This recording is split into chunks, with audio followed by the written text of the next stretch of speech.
And hello guys, I'm doing this live stream because I recently noticed that one of my favorites, yes, and I do mean this, like I played Luigi's Mansion 3, but my favorite of the series is Luigi's Mansion 2, and recently there's been a remaster of it. So I thought, and how I got a hold of it is that some people have been tossing around some very nice download links to the very game. And I already have it available, I already have it ready and available in Yuzu. Now for Yuzu, you just have to search up the, of people, archiving the very thing. Let's see if Yuzu, even not developed anymore, can run this remaster.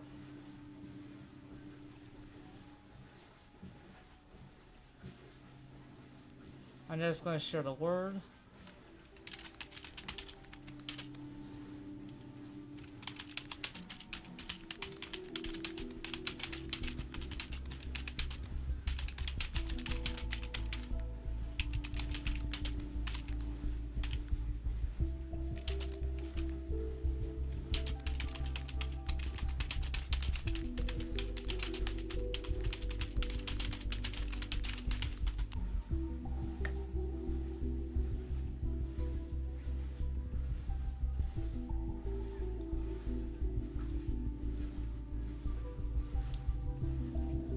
Now, because what?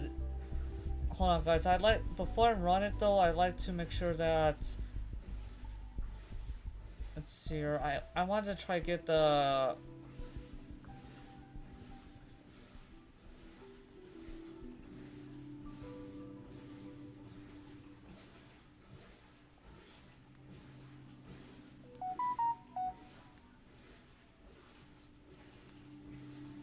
Okay, there is camo. Camo's the thing that allows me to use my phone. Camo, huh? No. Camo is a certain app that allows me to allows my PC to use my phone's cameras as a webcam. Kind of giving like the clearest view than just the other webcams around here.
Alright, now, I could take, one thing I could do is I could, take the time to, have my keyboard and mouse set up, the best I can for, let's see, controls, because that's one thing usually that RioJinx has not nailed yet, is the very, like right here, I have it saved for whenever I want to play Red Dead 1 and Yuzu until Rockstar eventually puts out the first Red Dead for, PC. I'm gonna keep all these controls as is, but let's see of like what I would possibly have to adapt.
seems like Yuzu can pretty much run this. Like, it seems like the latest version of Yuzu can run the very latest version of Luigi's Mansion onto of this remaster.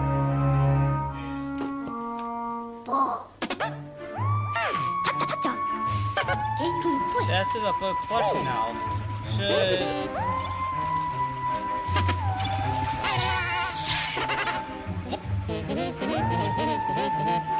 okay, so Captain's Burning, it's like that. Unlocking it, and it's really smooth.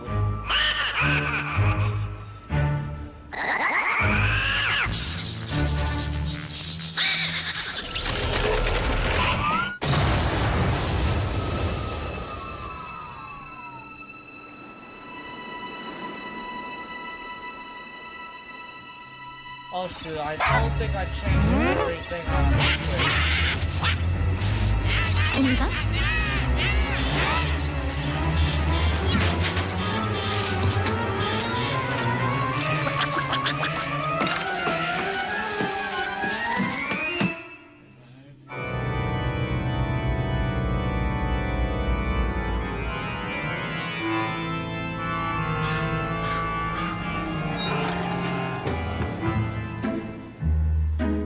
Hold up, let's see here. What's there?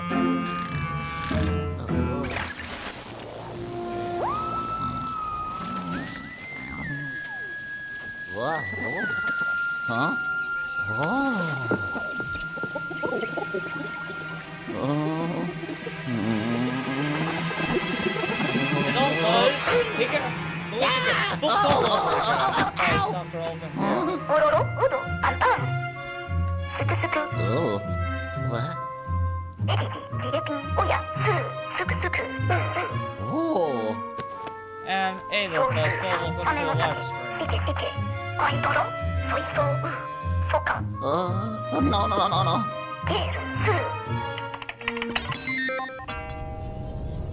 And No.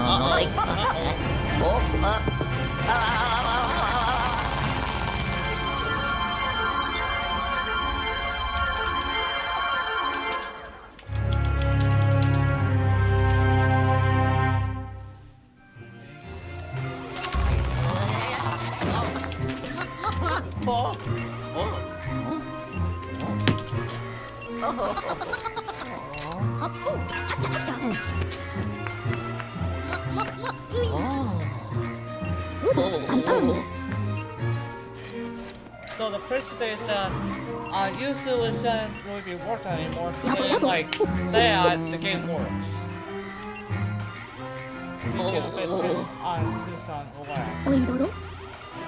Let's see. I did this and honestly, I'm thinking that people that are playing this on their Switch system, like, it's sad that, yeah, this is kind of showing that one should not, like, seeing that they had this game at 30 FPS instead of 60, and I'm running up caps right, I'm having to run up caps right now, and like, if I cap it could beat the 3DS version a bit easy. That, after last one, I became somewhat authority in the field. Oh, really?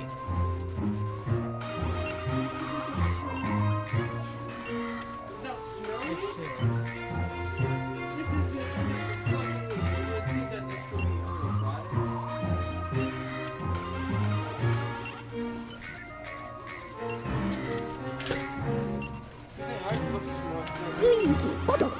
Wait up about that, let me show you on our posting. See that? See on the screen that there is the darkness.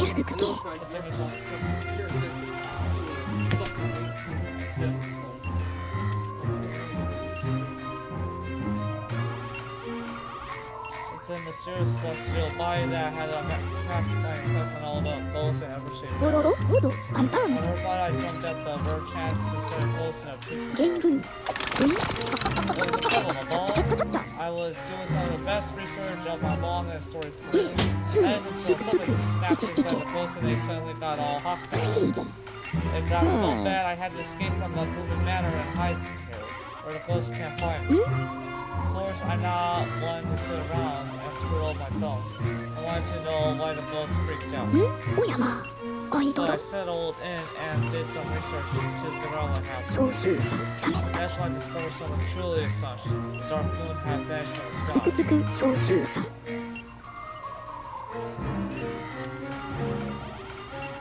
That's how that the whole of Emerson Valley had become enveloped in an eerie fog. Now, I can't be sure, but I think the disappearance of the dark moon is what caused all this. And what mess it is, if we don't do something about it, the ghost might leave this valley and terrorize the whole world. But still, my research will go to waste, and we can't let that happen with walls. Now, I've got good news and I've got bad news. Right here.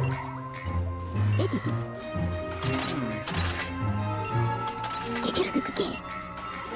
goodness that I found out cracking out the dark moon. Bad news is that remind me that things and this dark moon piece seems to be affected by some sort of energy. Let's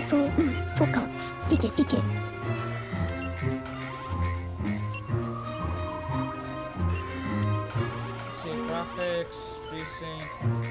Let's see.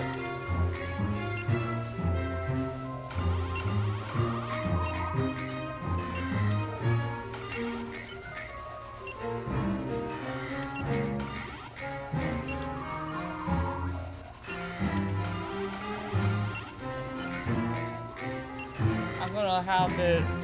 Let's see. Can you guys see it full screen?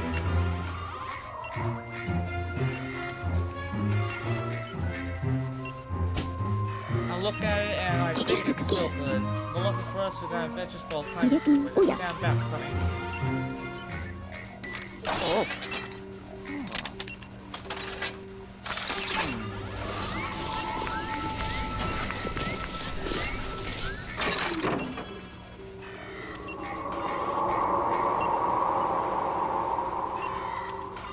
But let's just say that since the game, it seems like so far that the game is at a rock 30, kind of like Luigi's Mansion 3. So I'd say like, you know, that is like the one. That's the one setting is remasters that they didn't try to push for 60 frames. We're pushing those like.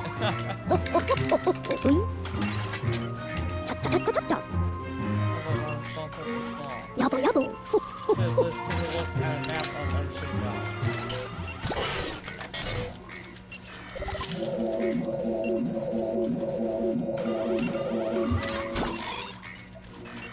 Ororo. Do you know what this means? We should be able to reach the Kuma Manor. Dodo. Panpan. The one part that means that we're worried about most of all our problems. Appo. Chacha chacha. We find all of the cartoon pieces of Bugger Boy, the best, and the close Ye. Suku suku. Chacha chacha. Luigi. Oh. Suku suku. Oi. Just like the old times.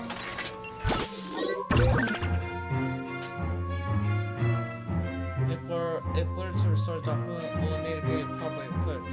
I'm not just advice for a job. But I left it in a moving manner. Ororo. Dodo. Panpan. Sosu-san. Dame no tachi. Well, the only way out of this mess is to restore the Jireku. Oya. which means you're going to need some ghost kind of gear. Yabo yabo. When you know it, I left my new poltergeist 5,000. Yeah. Chacha chacha chacha. Chacha chacha. Suku suku. Oi. Ororo. Suku suku. Oi. Got it. Oh, yeah. Suku suku. Oi. Sosu-san.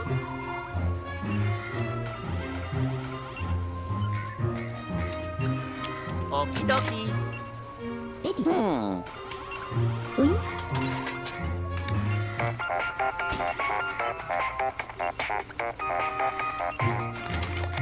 thing is that you can answer by pressing A, while the first version when emulating, you have to just click on the touch screen. ウィンゲール2すぐすぐ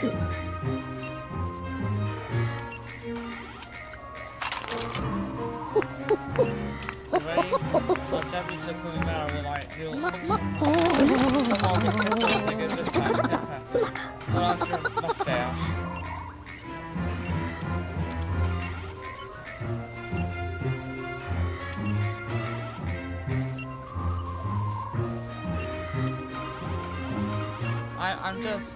I'm going to invade your control panel to see if I can force, like, the emulator to stick to 60 frames.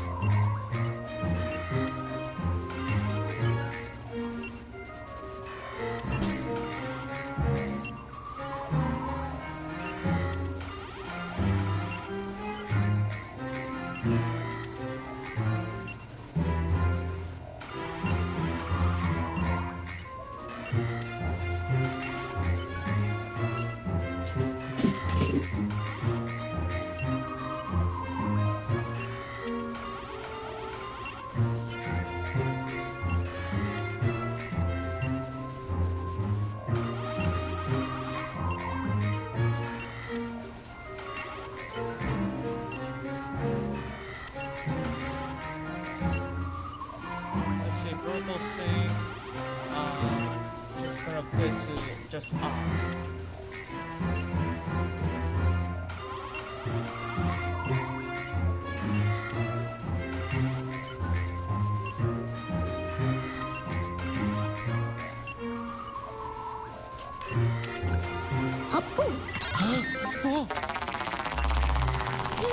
So, yeah, how the frame recording is? Oh dang. Hopefully the recording that you guys are seeing is making it smoothly out to the screen.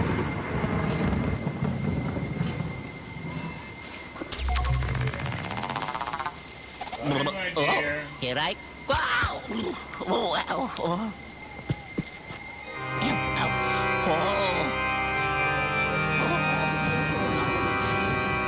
Oh, What? boy.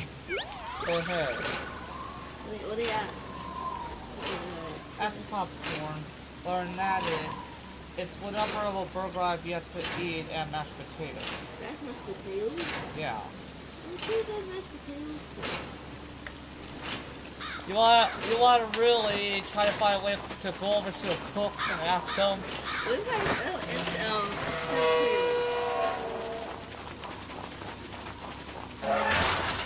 Oh, it's Oh.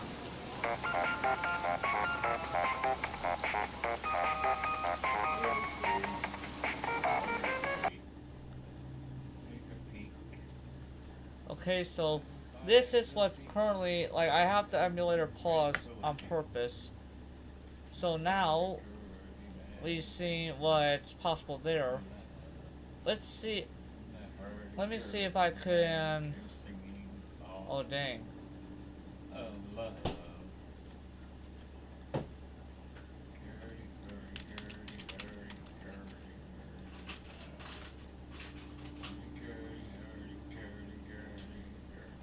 Versus what I have here.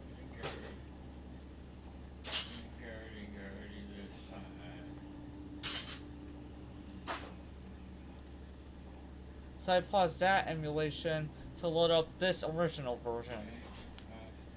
Oh yeah, that's right. Hold on, let me just...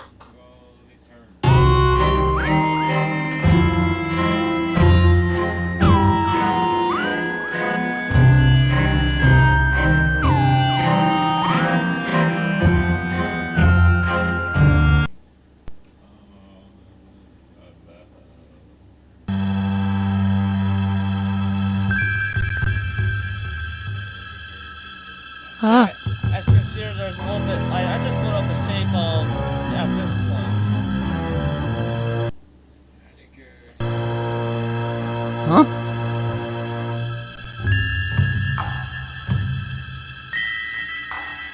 Oh!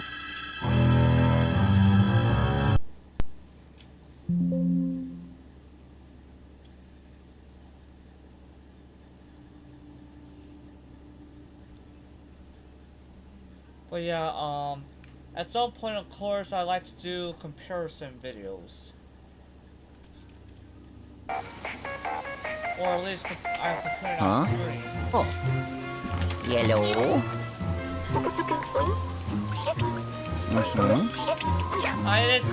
It took years, and it took quite some years until Citrus was given Vulcan, where Luigi's Mansion 2 was finally playable. But I think Nintendo wanted to try to get a slice and all that, and did their little kitty stuff of trying to slam down sort of copyright things onto emulators when they really shouldn't be. Oh yeah, that's when we don't have to filter dust. Now, one thing I'd like to do right now is I would like to save the current state here of, let's see here, so I have my, right now I have my mouse configured to be like the right stick right now. So I'm trying my best with just, you know, hey, I think I can, no, I think I can do it that way.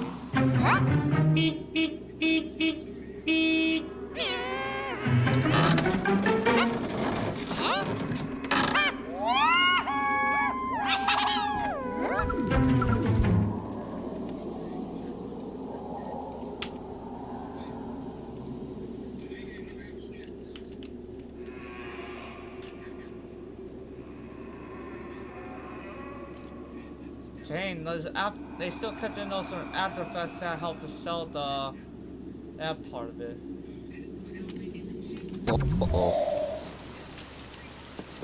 So I'm kind of using my Red Dead 1 controls and use it because I haven't bothered of like changing it. So let's see here.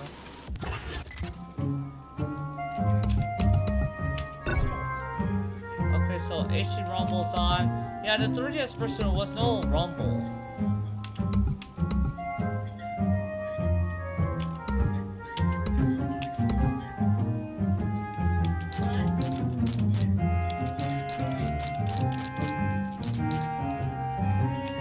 Okay, so there's all this here, but yet there's no.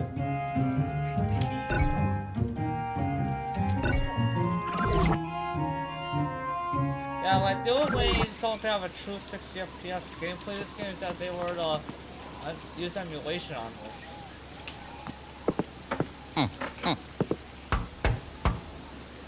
Luigi's knocking at the door, and all of a sudden, Hello. we got Mickey Mouse's utmost cousin.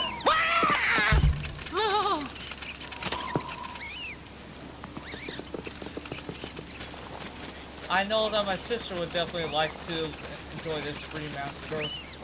She can watch it, she would like to.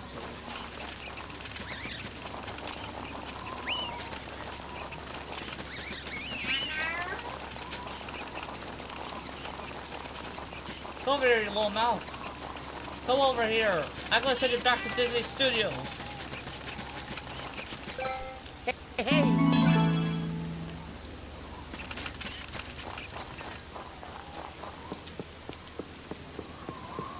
But yeah, if you want to get the most OG experience, then you have to wait and see if anyone would bother with doing the, you know, Luigi's Mansion Dark Moon as 3D simulation is better. But so far the best that we have is running Luigi's Mansion Dark Moon with the latest possible version of backed up Citra with MCU's Vulcan. Hello. Like I'm using Vulcan right now with Yuzu. Wow. Oh. Oh.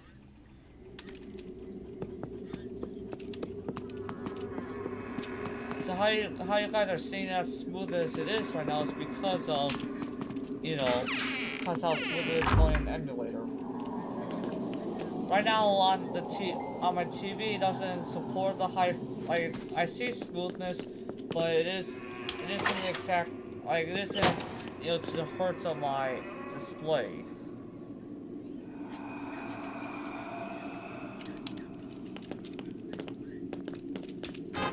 Oh. Ho ho ho ho. Wow. Ha ha. Yeah. I do it. Oh. Oopsie. Oh. Oh.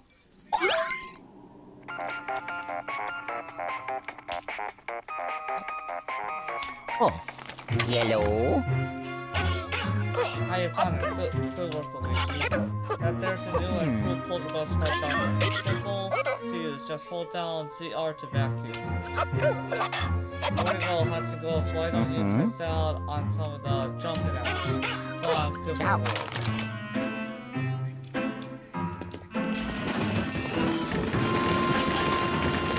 Okay, so with my currently configured controls, right clicking is to suck up with the poltergeist.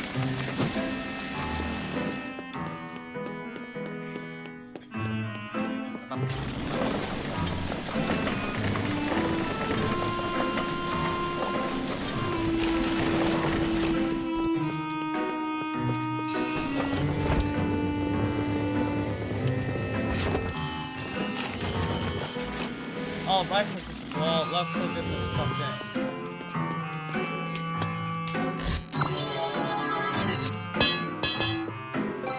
Hey hey.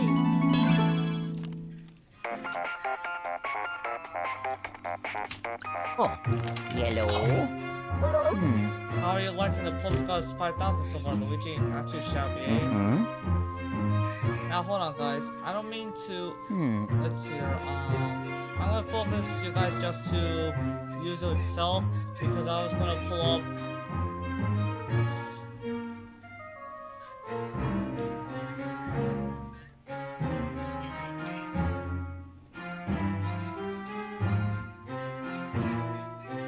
The Bobby Video Editor is a powerfully simple app at a rock bottom price. Cut, trim, Just out here, I'm checking someone else's stream a bit, and it turns out that since this came out, in sort of recency, Ciao. YouTube has not updated to this remaster.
Like for me, when it comes to Luigi's Mansion games, yeah, let's just say I get the most toughest time ever. Oh, we don't have that scroll bar.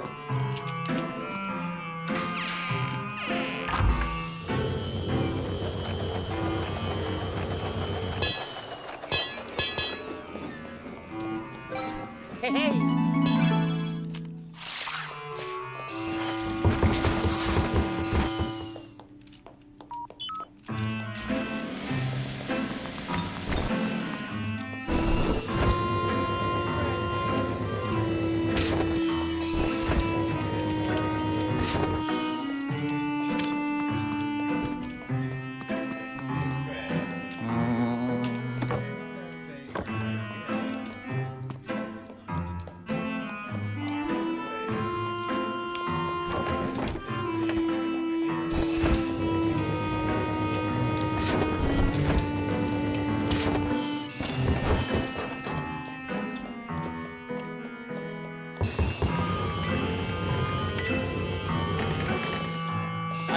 let's just say that Nintendo definitely doesn't want people to know that this remaster can only be played in a Switch emulator that they try to put out of existence.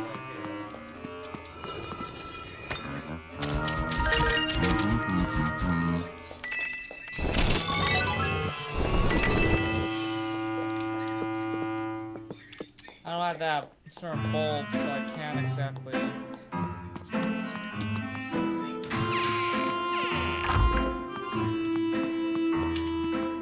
Huh.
Yes, that's right, there's something on top of the chandelier.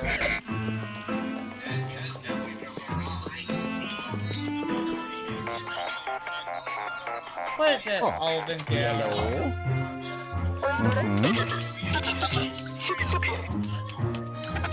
Ciao.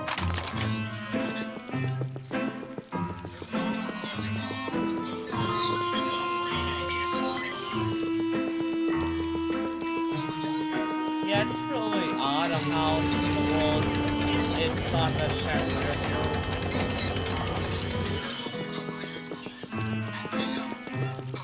Come on, Luigi.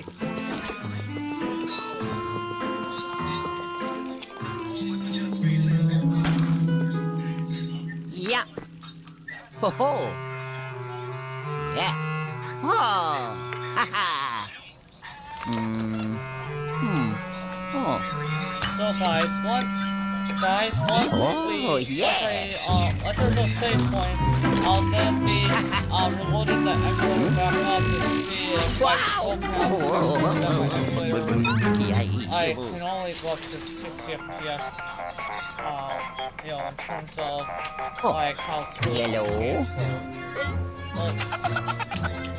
going. Ciao.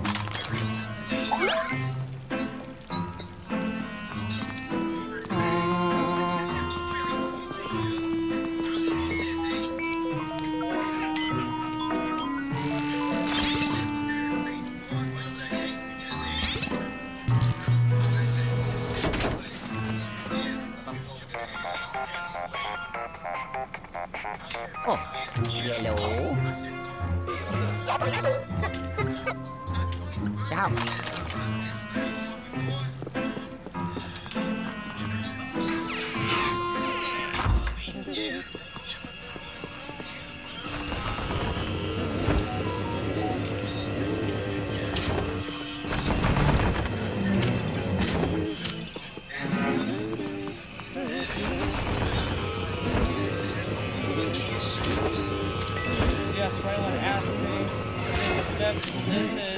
Luigi's Mansion 2 Dark. This is Luigi's Mansion 2 Dark Moon of the remaster running in the last possible version of using. And I was able to load up with I didn't have to put a new product key. I was able to just have it load up.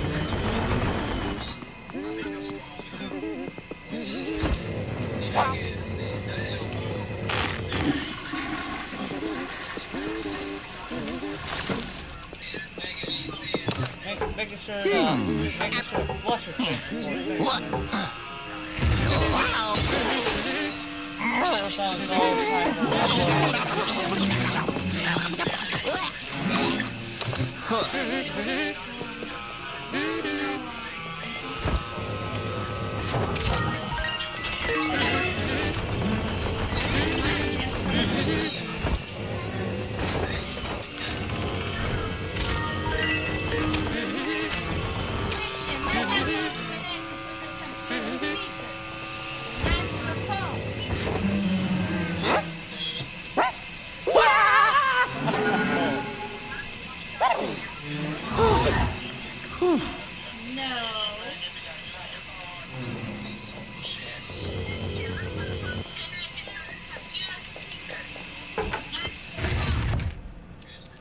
Of course, let's just say that some fans are really wishing that Nintendo would have also remastered I imagine if out of this game that they would have just done a first and second game remaster. But people are saying that for the current pricing of the game,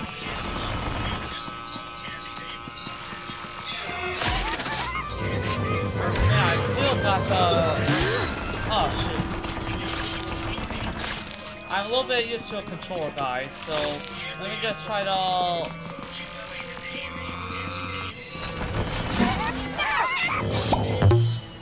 Usually on a controller, I can pretty much quickly suck up the ghost.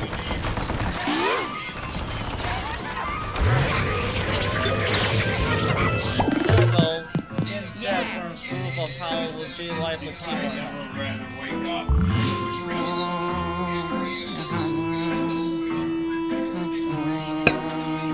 If it runs like this, guys, then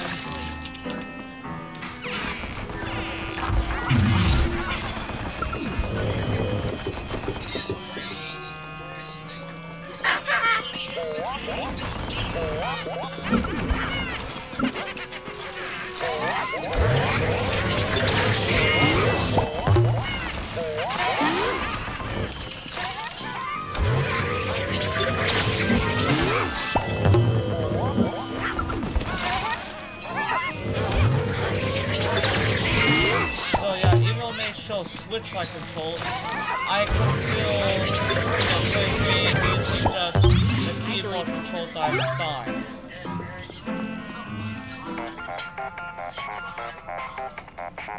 Oh, yellow. Ow. Oh yeah. Oh yes. Ho ho. I did it. What? Ho ho. Oh yeah. Get back into it.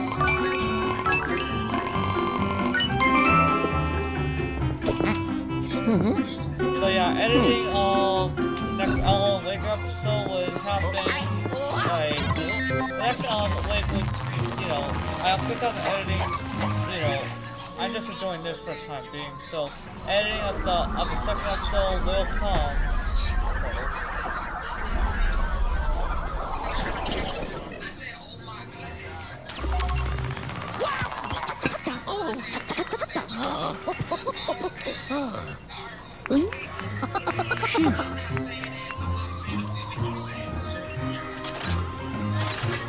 Hold up. So, I have no clue why. I don't know if you guys can see this, but for some reason all my other tabs closed up.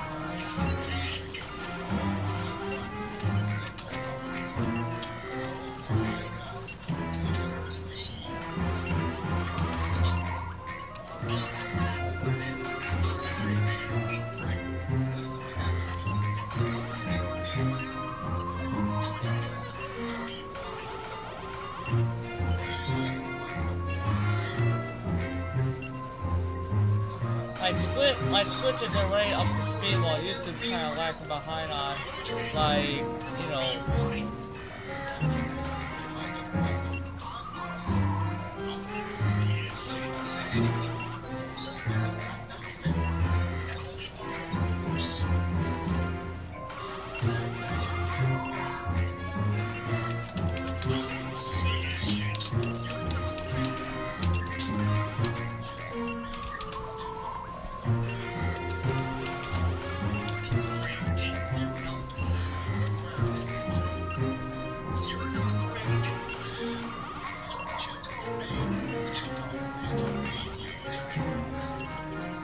There's a point at the end of a project when you realize, well, what in the world do I want in here or here on home?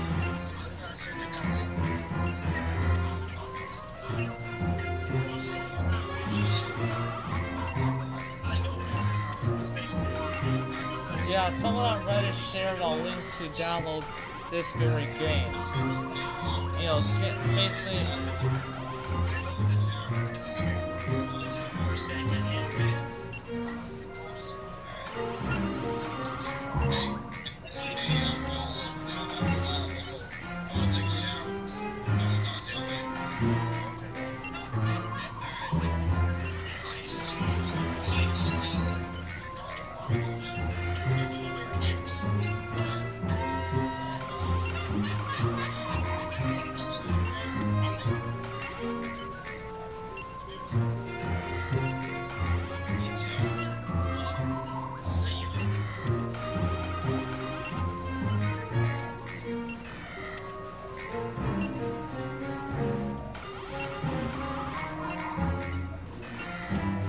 I'm looking online, like right now I just have the game, I just have, you know, Yuzu on camera right now. I'm just trying to see if someone's uploading any kind of mod. That's excellent. That's excellent practice.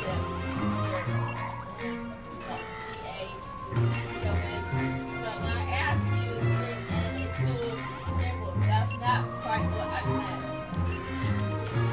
Did I do that? Yeah. The other time?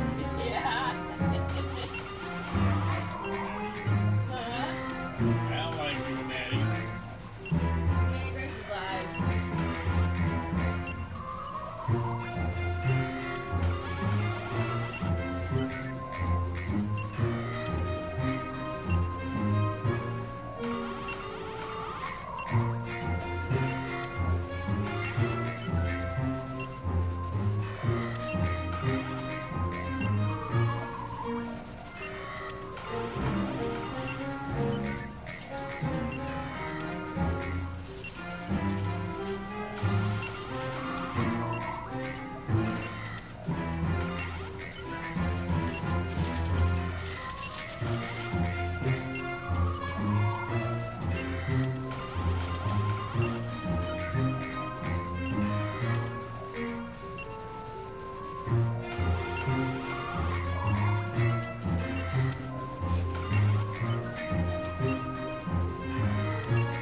Let's try that.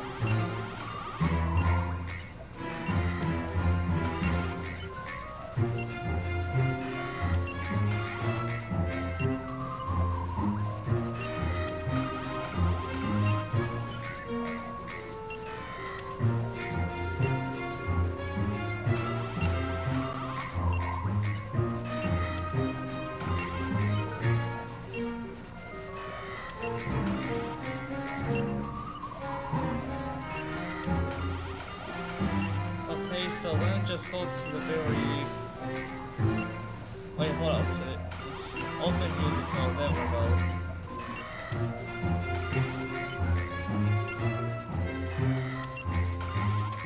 Let's see, now playtime, not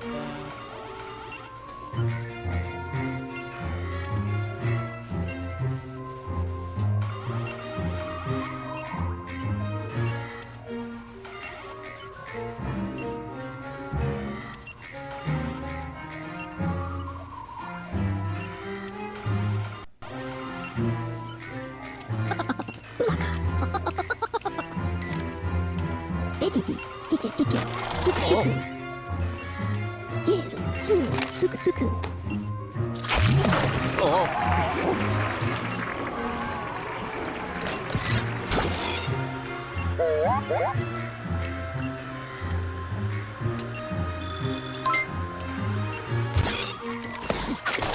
Oh, I think something must happen in Emulator because now all of a sudden the game's locked to 60 Yabo, yabo. FPS unlocked. ドロロゲール I'm still gonna play the mod and then just cause I just downloaded a little. Alright.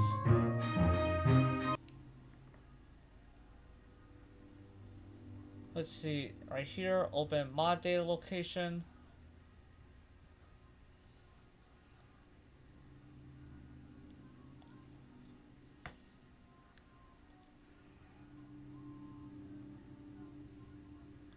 Alright, so since I did that,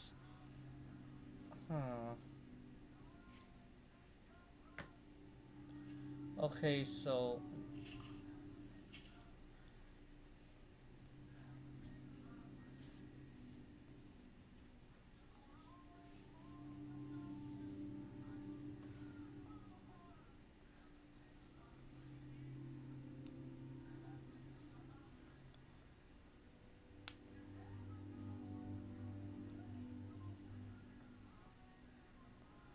alright, let's see if that helps.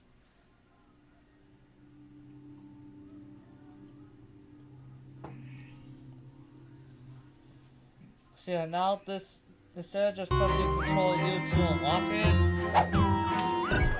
this is where the game is definitely just, going to just cap it at 60 frames.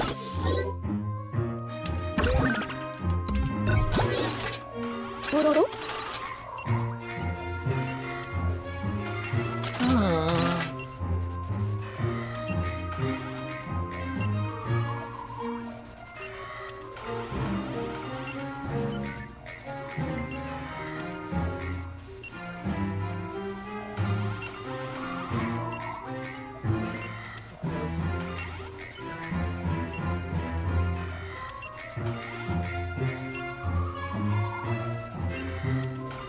おいドロ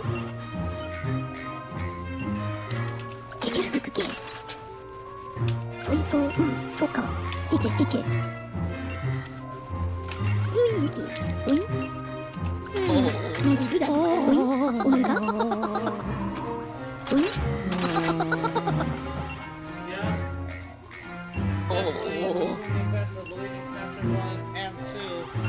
Luigi always has that certain, like, Luigi of course has enough courage to eventually overcome. ルイーキウイゲールスースクスクシケシケウイおやまルイーキシケシケ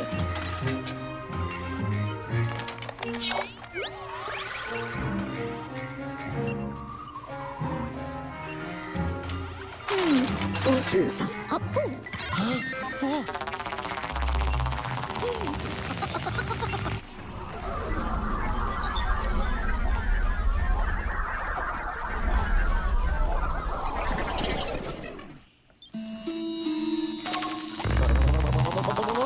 Okay,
Yellow. Yep, those blasted, those darn on those. Luigi, those brutes just stole the gears from the access mechanism I told you about. I used the periscope to find them.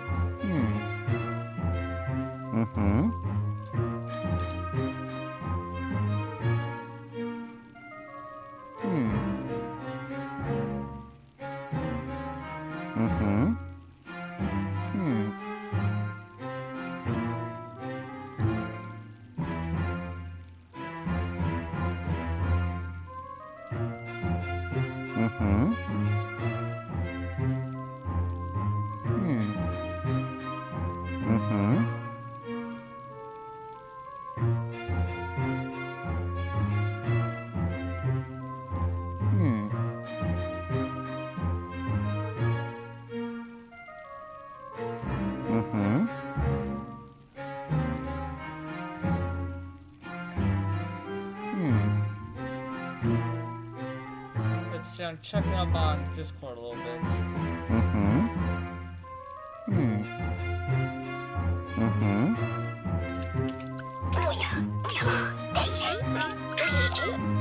Yes, fine, dual screen.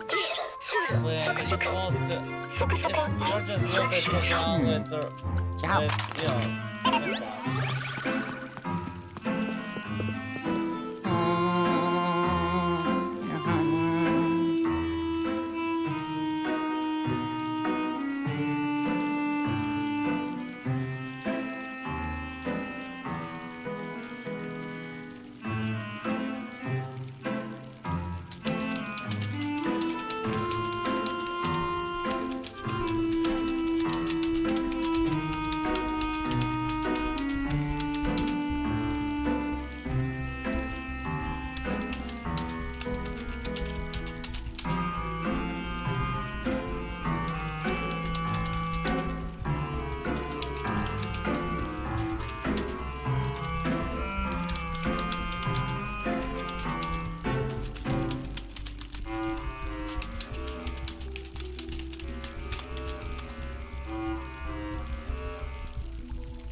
Ay, where do we start on this one?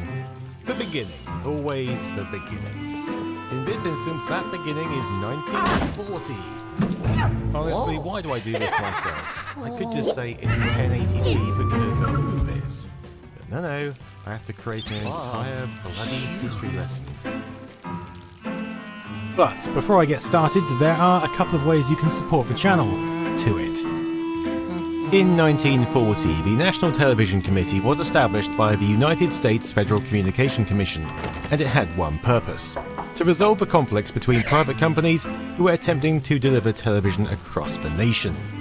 In 1939, RCA had already begun broadcasting their NBC TV network across New York and Los Angeles, which relied on bulky television receivers produced by General Electric and designed to receive 441 lines broadcast by NBC. However, Dumont, one of the pioneers in extending the life of cathode ray tubes, had their own television station, W2XVT, very catchy, and were campaigning to increase the number of broadcast scan lines to between 605 and 800, greatly improving the resolution of TV pictures. The committee would eventually settle for a compromise suggested by the Radio Manufacturers Association of 525 or 486 visible scan lines, split into two interlaced fields of 262.5 lines, 30 times per second. Adopted nationwide, this would remain the black and white television standard until 1953, when the NTSC colour television standard was introduced, reducing the scanning frequency to 29.970 frames per second, with the remaining bandwidth used to carry the colour signal. Other parts of the world would have their own stuff going on. For example, here in the UK and other parts of Europe, our PAL system was devised to improve on the shortcomings of NTSC, with one of those being an increased vertical resolution to 625 lines with 576 visible lines. And like NTSC, the rest were reserved for retrace and sync data. Although due to our 50Hz electrical system, this was broadcast at a slightly lower frame rate of 25 per second, which is half of our 50Hz rate. I'm a rusty old boat hitch, and I am barely hanging on. See ya. Ahoy! Forget Allstate.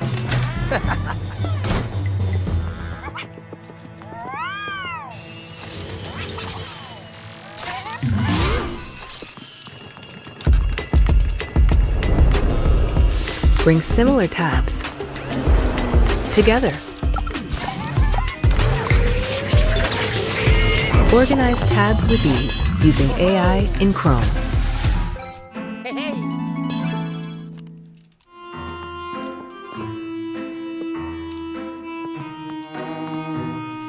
These standards would persist, pushing signals to our 4x3 televisions for the remainder of the century.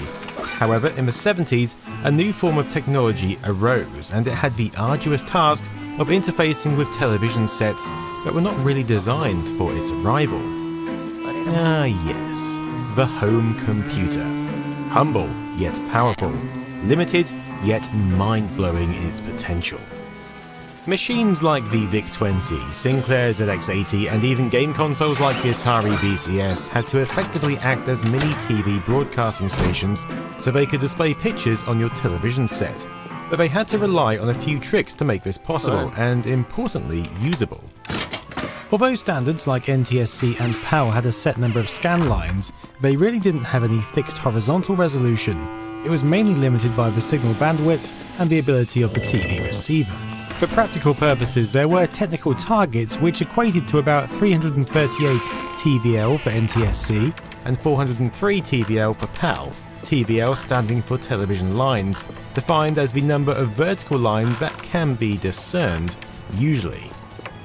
This is affected by the broadcast signal bandwidth, fidelity, TV receiver, and the grill the electron gun fires through. The lines you see going up and down here are just that, the aperture grill or shadow mask behind the glass used to focus the electron beams onto the phosphor. This dot pitch does affect the picture quality, giving a forced horizontal resolution, but is not tied to the broadcast signal.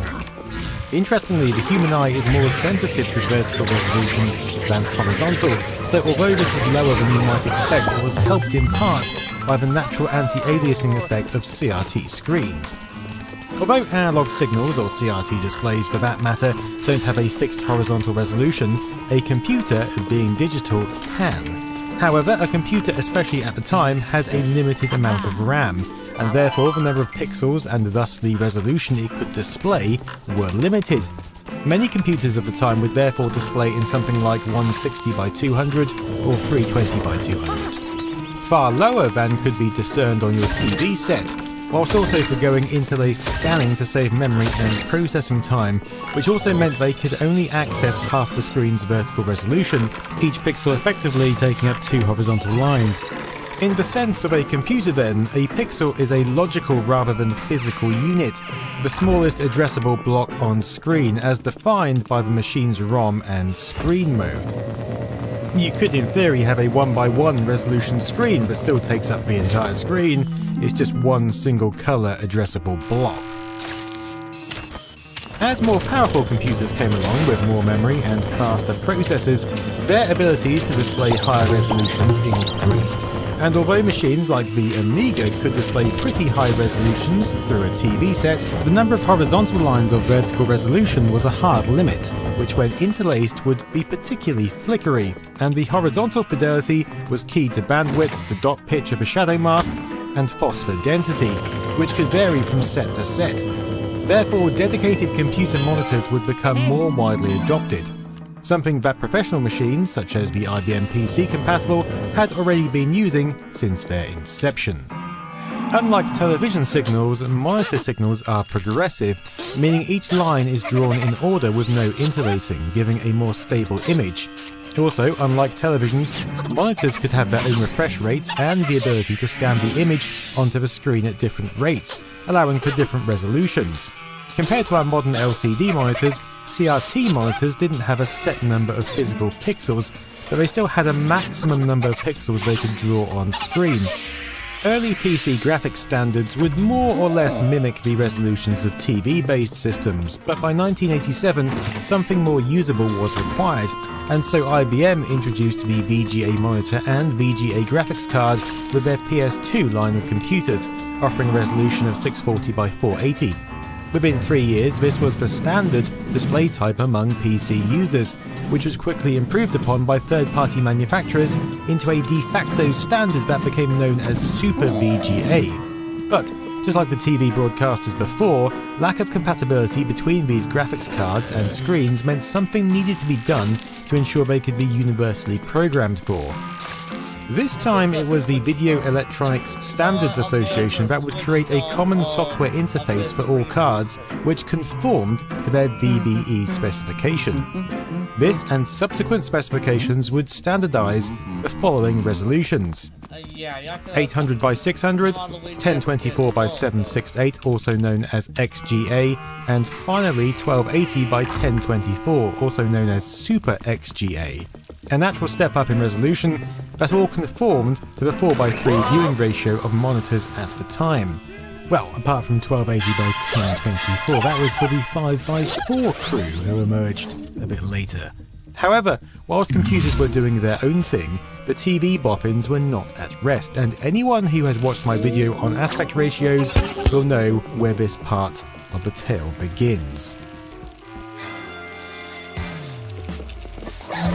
Way back in 1972, Japan proposed a new CCIR study program to work on an analog, high-definition television system. Ultimately utilizing 2D filtering, dot interlacing, motion vector compensation, line sequential color encoding and time compression, it managed to cram a 20 MHz analog bandwidth source signal into just 8.1 MHz. However, creating all this took time and discussion, and signals wouldn't begin broadcasting until December 1988. The initial aspect ratio for this high vision system was 2:1. At around the same time, Sony released this. This is the HDM 3830 color monitor, and it's a beast. This CRT not only has a 38-inch visible picture, but it can take a 1080i input. Yep, you could plug a PS5 into this thing and play until your heart's content. It also has a 16:9 aspect ratio that... Okay, let's just stop there a second. I've covered aspect ratios, but this TV could take 1080i in 1988. That's crazy, right? Well, yes and no.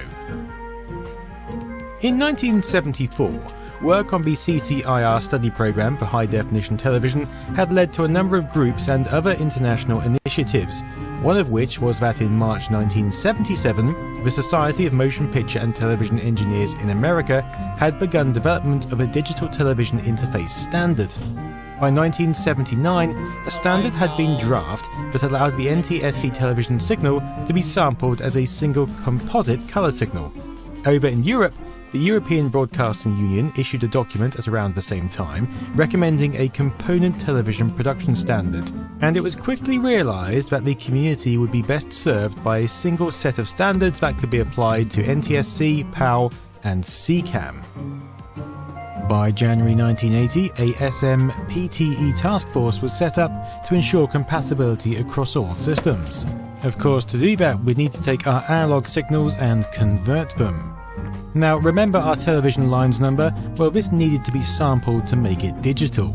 This sampling rate is known as the number of samples per active line, and how many samples we take depends on the signal's sampling frequency. For example, a signal sampled at 6.75 MHz would give 360 samples per active line. A signal sampled at double that rate would give double the samples per line. At this point of negotiations, the stipulations were that the European community wanted a luminance signal sampling frequency lower than 14.318 MHz, whilst America wanted more than 12 MHz. To accommodate all European standards for active line periods, it was further put forward that the number of samples per line should be greater than 715.5. With 720 being 6 factorial, allowing for many small factors, it seemed the ideal number. This is much higher than the TVL numbers I mentioned earlier, but remember, TVL doesn't relate to how much data there is, it's simply what is discernible on screen, and really shows how much of the image was lost due to analog transmission bandwidth and TV receivers. That's in part why a DVD image looks so much clearer than an analog image of the same source material. So, in the business of converting an analog signal to digital, we're pulling a defined number of horizontal samples, which is then normalized to our number of scan lines so as to retain the 4:3 image format. It was therefore suggested that a 3 times 4.5 MHz sampling frequency should be used, equating to 13.5 MHz. This makes sense as both NTSC and power line frequencies can be synchronized to 4.5 MHz, and therefore any multiple thereof.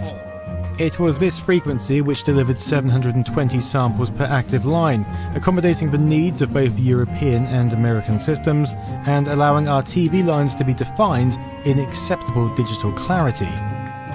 By February 1981, this component recording technology was effectively born, with the EBU demonstrating component-coded systems in January 1981 to the International Broadcasting Authority, followed by the Bureau of the Technical Committee in San Francisco a month later. These demonstrations were supported by companies including ABC Television, CBS, RCA Laboratories and Sony Corporation. By autumn 1981, NHK in Japan, the EBU in Europe and the SMPTE in America had agreed on the 13.5 MHz 422 component digital recording standard. By 1982, this had been put forward in SMPTE 125 and ITU Recommendation 601, which defined how to encode interlaced analog video signals into digital video form. It also recommended that the horizontal resolution for HD TV should be twice that of conventional television systems. If you take 720 samples per active line, that gives us a horizontal sample rate, or resolution, of 1/440. Fast forward a few years to 1984, and a gentleman by the name of Kearns H. Powers was working on the problem of standardizing the image formats used in our homes and in our cinemas. Ultimately, he laid out all the main existing film and broadcasting ratios in front of him, overlapping their center points, to give us the aspect ratio of 16:9. Now, expanding a 4:3 screen out to 16:9 requires 1/3 more samples than a 4:3 picture ratio. So, if we take our 1440 and adjust the count for 16:9 ratio, we get 1,920 samples per active line. Now, things are starting to take shape, literally.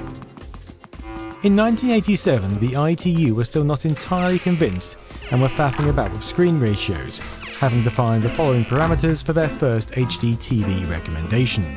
Active lines 1152, field rate 50 Hz, scanning method progressive, aspect ratio 19:9, samples per line 1920 for luminance. So, when Sony released their HDM 3830, they were pretty much taking a punt. Based on the SMPTE's work, the technology for component connections had been finalised, but globally high-definition TV had not completely been defined, nor digital. Japan was pushing out its experimental high-vision HD TV system, which delivered 1,035 lines of visible screen data with 1,920 samples per line, but there was no guarantee this would stick around. The fact that this thing can take 1080i signals is really testament to the work that the ITU and SMPTE had done on standardization. It wouldn't be until 1990 at the 17th CCIR Plenary Assembly that the ITU Recommendation 709 was approved, which defined a picture ratio of 16:9 along with our 1,920 samples per active line. However, at this stage, the total number of agreed vertical lines still varied to allow for international variations. Something worth considering at this point is that neither NTSC nor PAL pixels are square.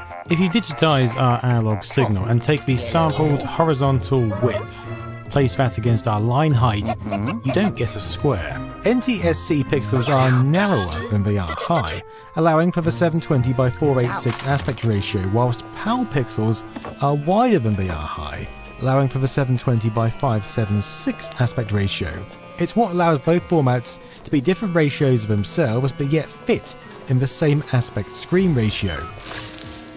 It's here where we jump back to the computing community, who had one wish. Well, I imagine they had hundreds, but in terms of pixels, they wanted one thing: square pixels. And that's because computers, well, they already used square pixels. Your average PC display in the States was the same as your average PC display in the UK.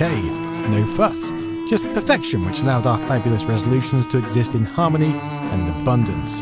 It's also because editing NTSC and PAL video in a PC without standard pixel sizes is a menace.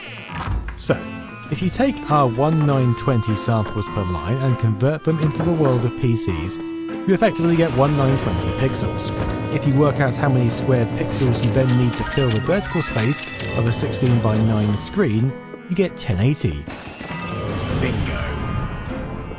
1920 by 1080. Our HD resolution is born, and although it wasn't commonplace anywhere yet, it made sense from a manufacturer's point of view, and it made sense from a standardization point of view, especially when you consider that the LCD screens about to hit the market had a defined number of physical pixels as opposed to the more versatile whims of a CRT, meaning that a pixel in your computer's memory can actually equate to a physical pixel on the screen.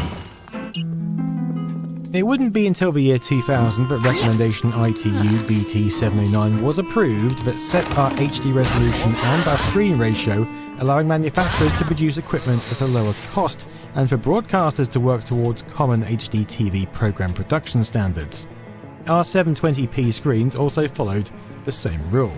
720 horizontal pixels times 4/3 resolution improvement, adjusted for 16:9, equated to 1280x720. Offering a cost-effective step into the world of Full HD, and a noticeable step up in quality from the standard resolution video. As for 1080i, well, again it worked as a stopgap, and did the whole interlace thing that our standard has been used to up until this point, but progressive scanning was always the future. It would take about 10 years for HD 16:9 displays to be adopted universally by both the computing world and the TV world. PC owners went through a variety of resolutions between the millennium and 2010, with 1024x768 being the most common at the dawn, before an abundance of 5x4 LCD screens made 1280x1024 more popular, followed by 1440x900 on 16:10 displays, which were more prevalent until economies of scale meant that standardization between the computer screens and TVs made much more sense. Ultimately, it also allowed graphics cards and their cost to catch up to the point where a 1920x1080 desktop and gaming resolution made much more sense. But it will always be strange to me that although computer resolutions led the way for so long, it would be the weird, cumbersome and disparate world of television broadcasting that ultimately took the lead and steered us on.